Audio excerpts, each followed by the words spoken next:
How we going there, guys? Welcome back to another episode of How You Going with Jason Owen. Life on the land is what we're talking yet again. And today, I'm actually going to flick across to a little place called Capertee, which is between Mudgee and Lithgow. It's a beautiful part of the world. I used to drive through there a lot, going from out west to Sydney.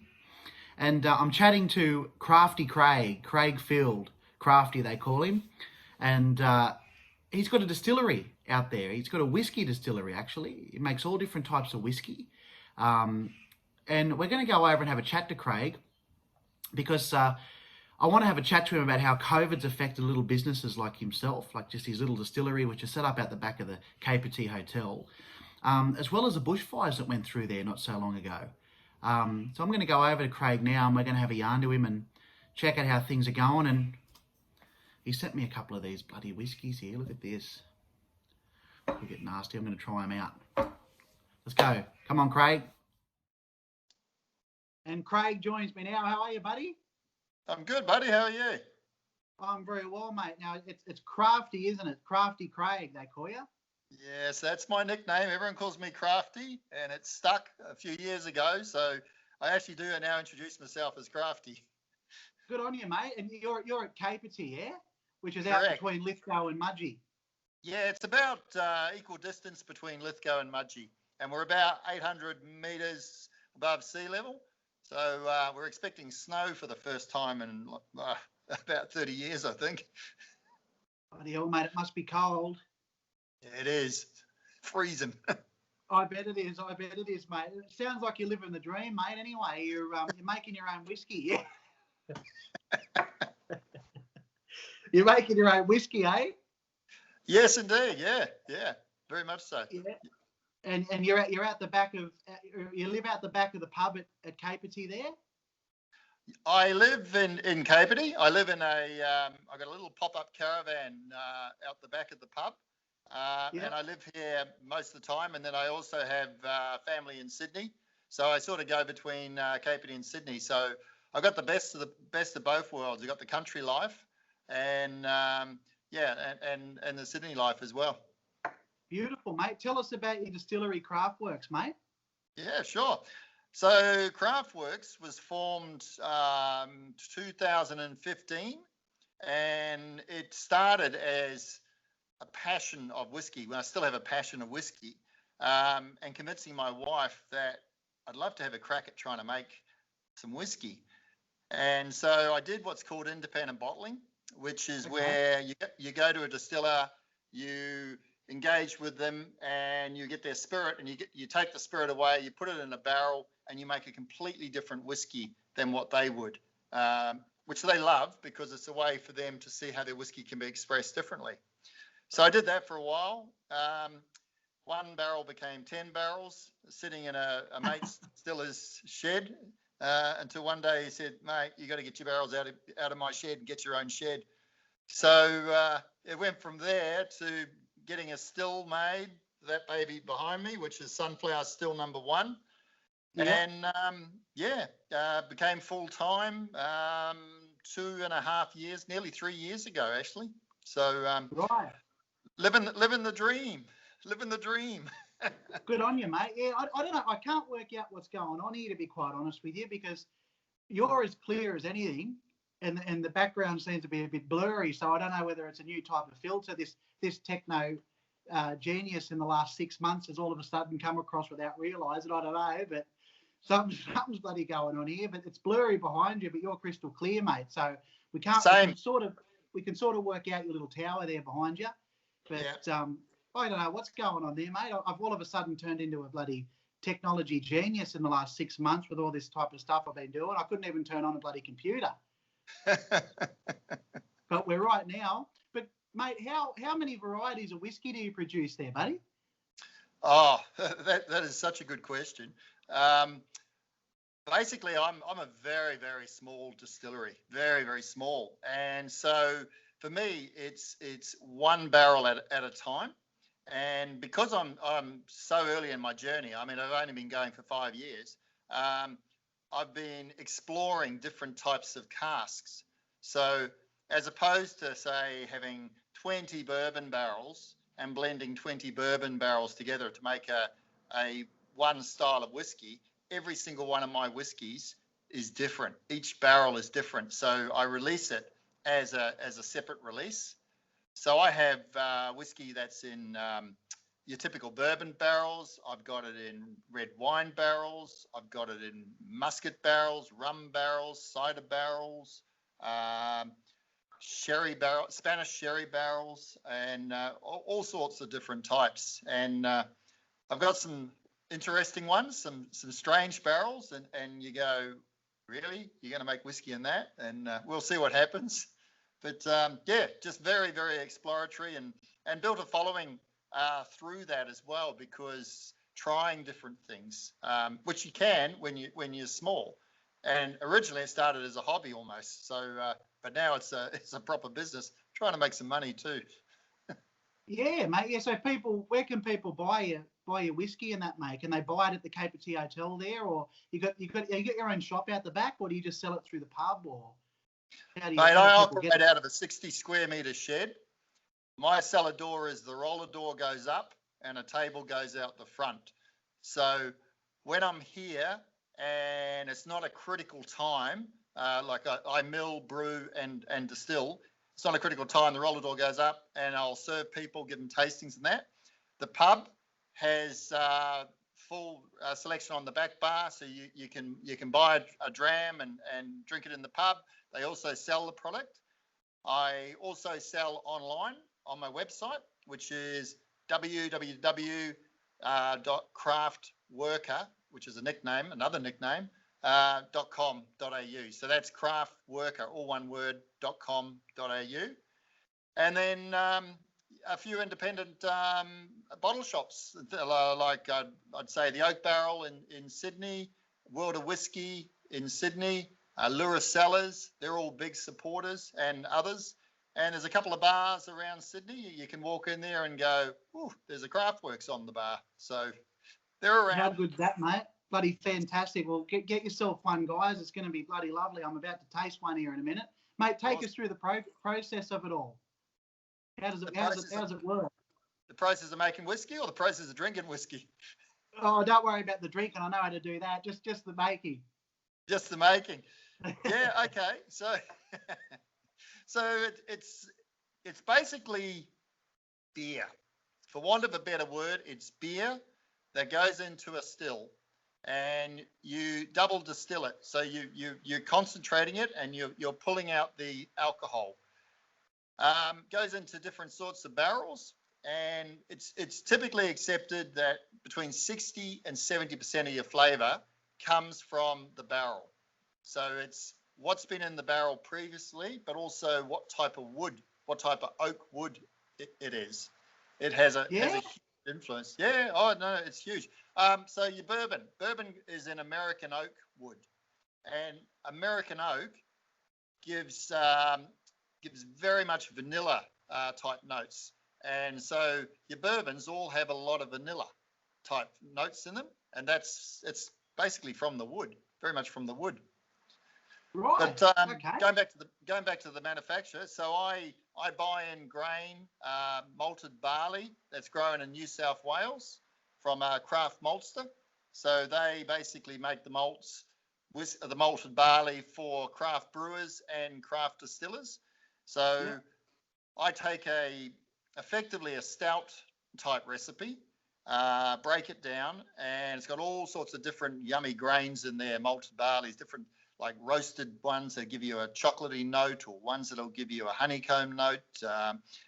Blend that all together, mill it, make a beer. So just ferment the beer. Ferment a sugary thing called a wort, which becomes a beer. Throw that in the still, and distill it, and that's basically it. Takes very labour intensive.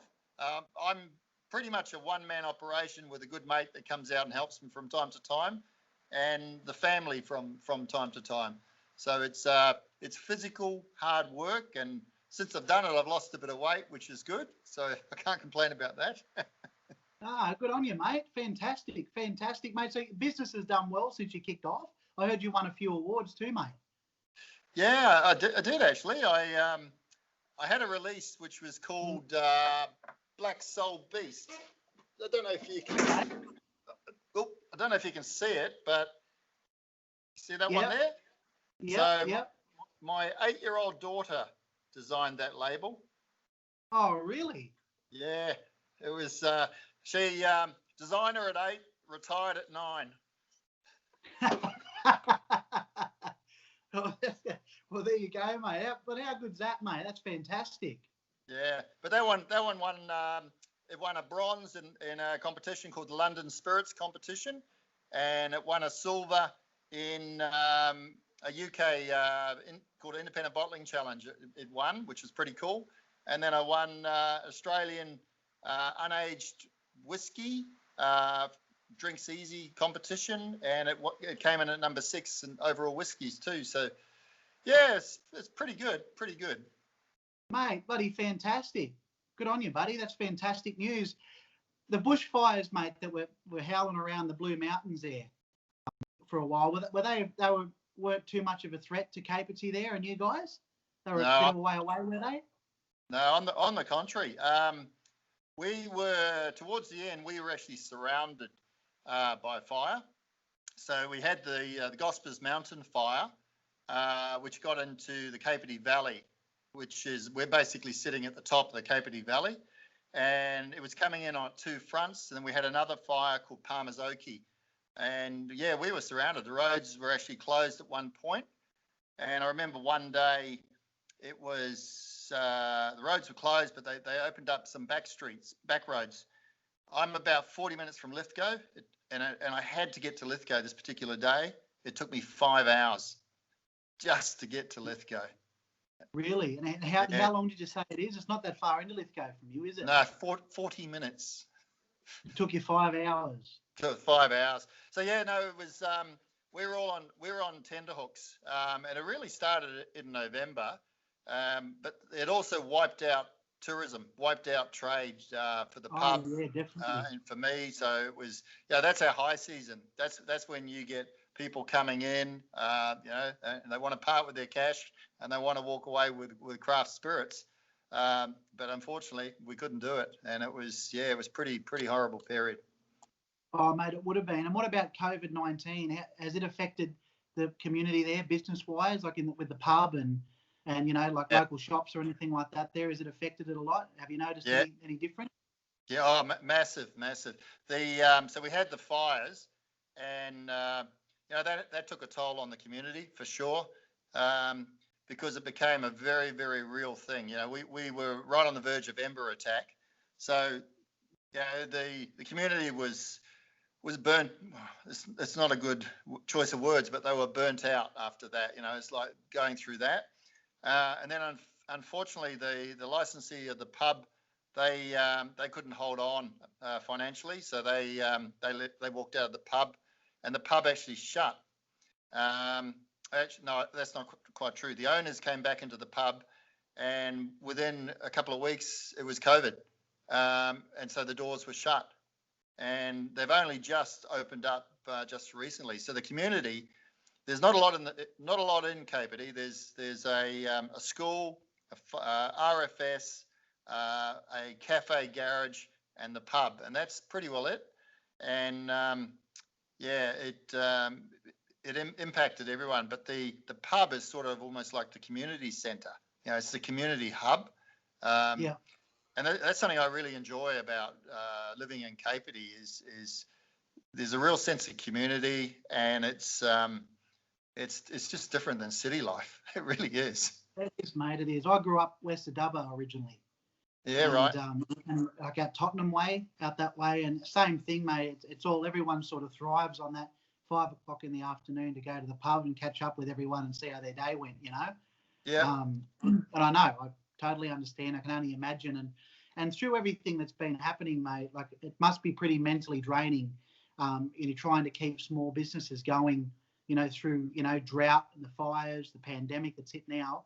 How have you guys managed, like yourself, as well as the community? How do you feel you've managed through everything that's been thrown around lately with local businesses and the pandemic and things like that?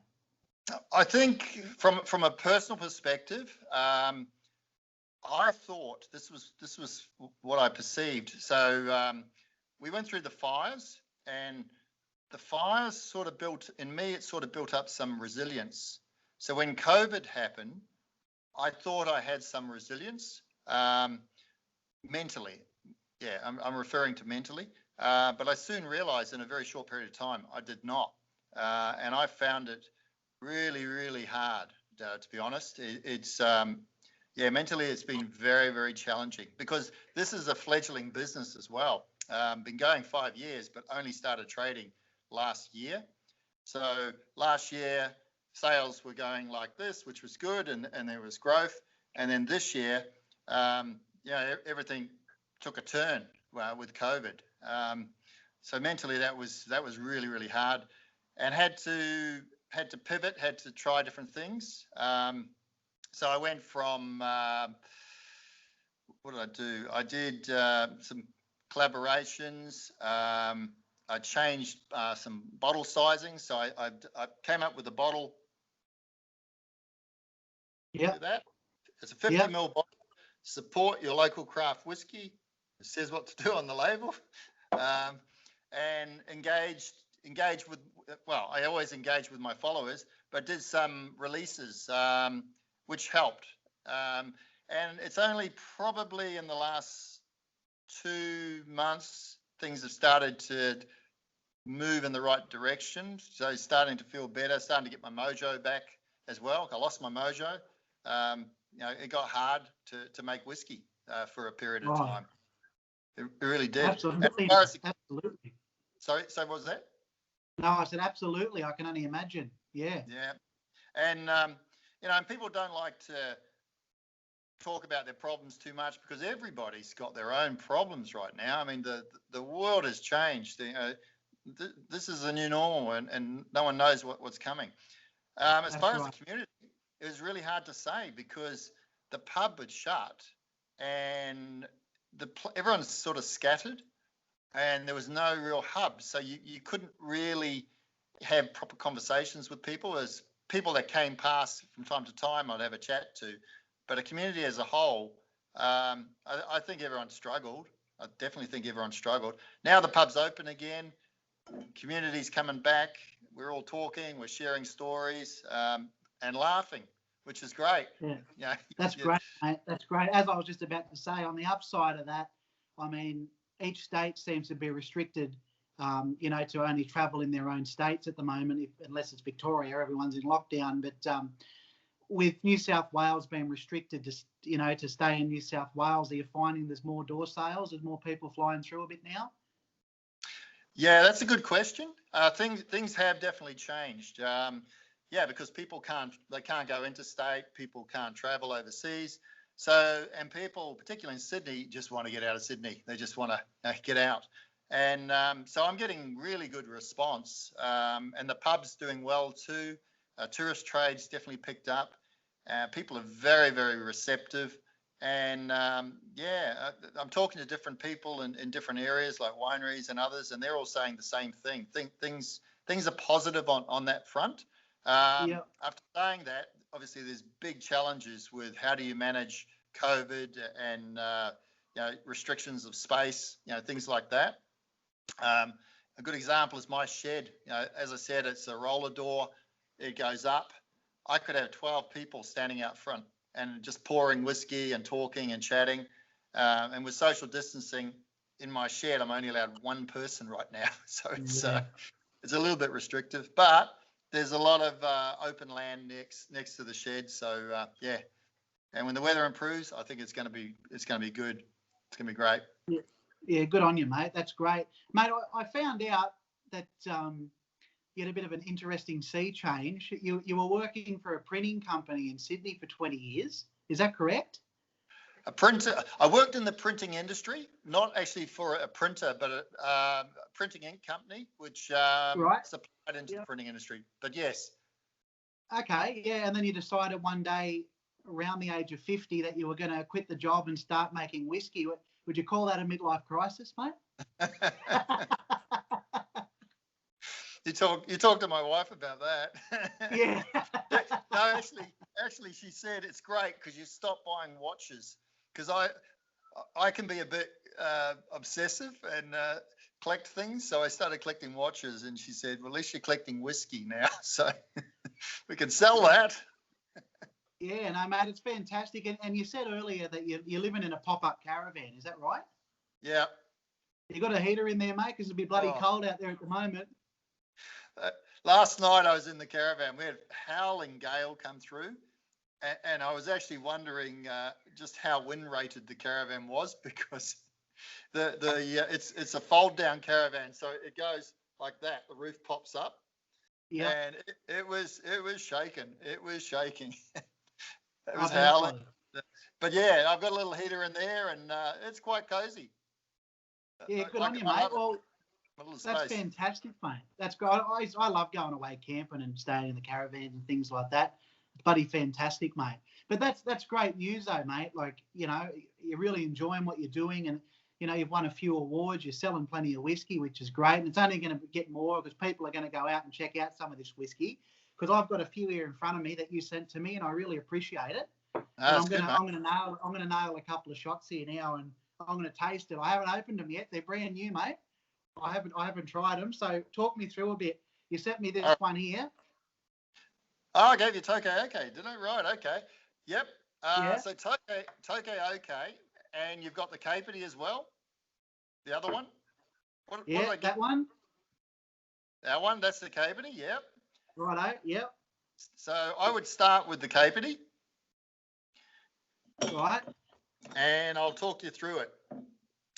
So the Capity is part of the independent bottling range, and I put this bottle together, called it the Capity, and it's designed to be very approachable, an easy drinker whiskey. So for my tourist trade, it's for people that they like a whiskey, but they're not necessarily a whiskey nerd, and they just want something that's easy, approachable. So it ticks that box, but it's also got some complexity for a seasoned whiskey drinker. So the feedback's good, but I've got the Capity in my glass. So cheers.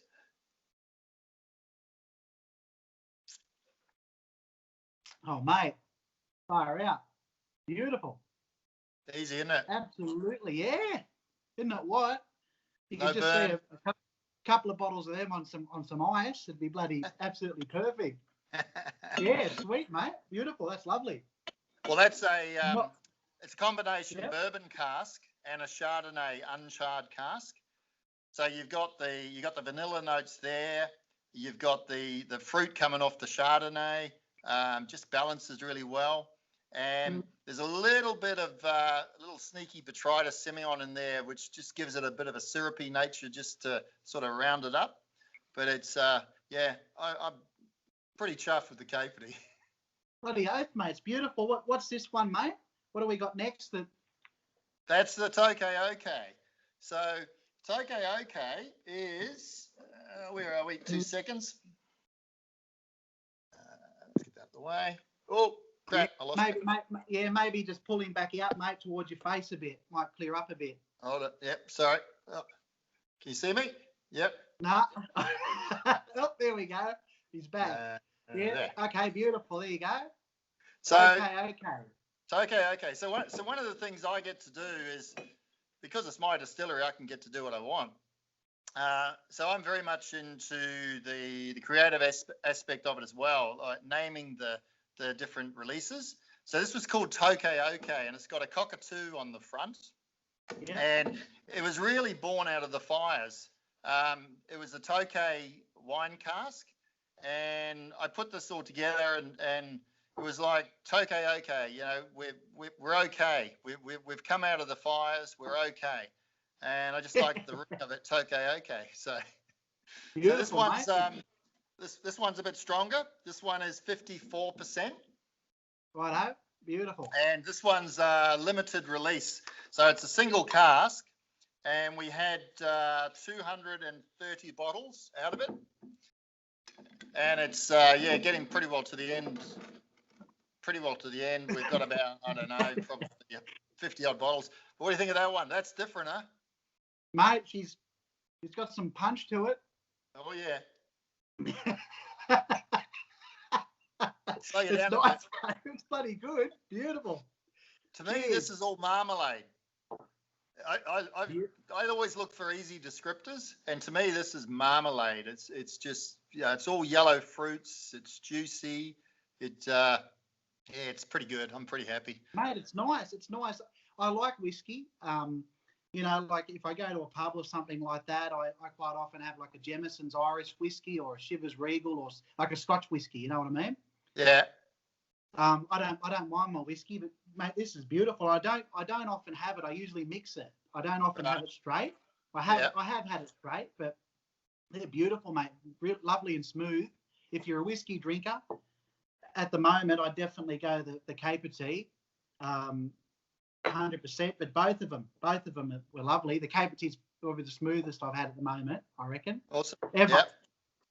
I reckon. Yep. And what have we got here, mate? We've got the Blue 01 here. Oh, yeah, this will be the twist. This will be a twist. Right.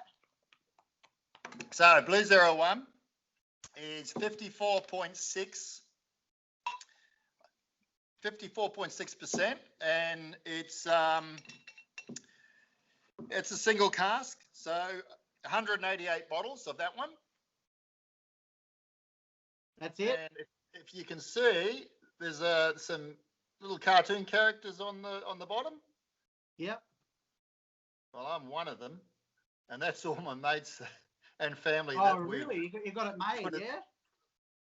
So Blue 01, it's a dry red wine cask that was decanted and had Spanish sherry in for a year, and then charred, which is burning the wood, really, really heavy char. So it's a cooperer mate of mine who's got a small cooperage down in South Australia in Barossa, and he hand makes barrels. So this was my very first Andrew Young cask called a super cask.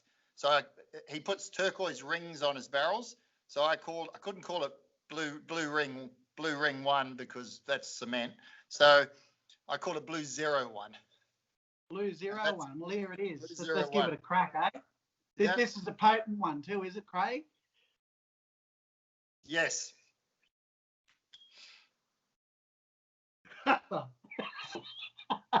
Mate, no, it's actually a beautiful drop. It really is. It's got a bit of wood char that comes out on the back as a bit of a smoky finish. Yes, it does. I was just noticing that. It's like you can smell burnt wood or something like that. Yeah. Yep. Yeah. You get the whole campfire thing going on with that one. Beautiful, mate. Beautiful. Thank you. Absolutely fantastic. They're lovely. I might have another one of them in a minute when we're off air. I don't want to end up drunk halfway through the chat. No, beautiful, mate. Really nice. They're so smooth, Craig. Thank you.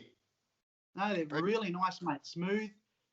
If you're ever going through Caper Tea, guys, make sure you bloody swing in or flick us a message and we'll get it off to Craig.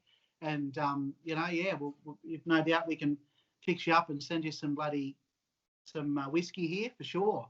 Hey, mate. Awesome. It's great, mate. As I said to you, I'm a whiskey fan. Love me whiskey. I don't quite often drink it straight though. I usually mix it, but it's great, mate. It really is. It's very, very smooth tasting whiskey. The credit to you, and you must have known you must have done. Did you do anything like around the whole whiskey, making or anything like that? What drove you to do this, mate? It all. I'll give you the short version of the story.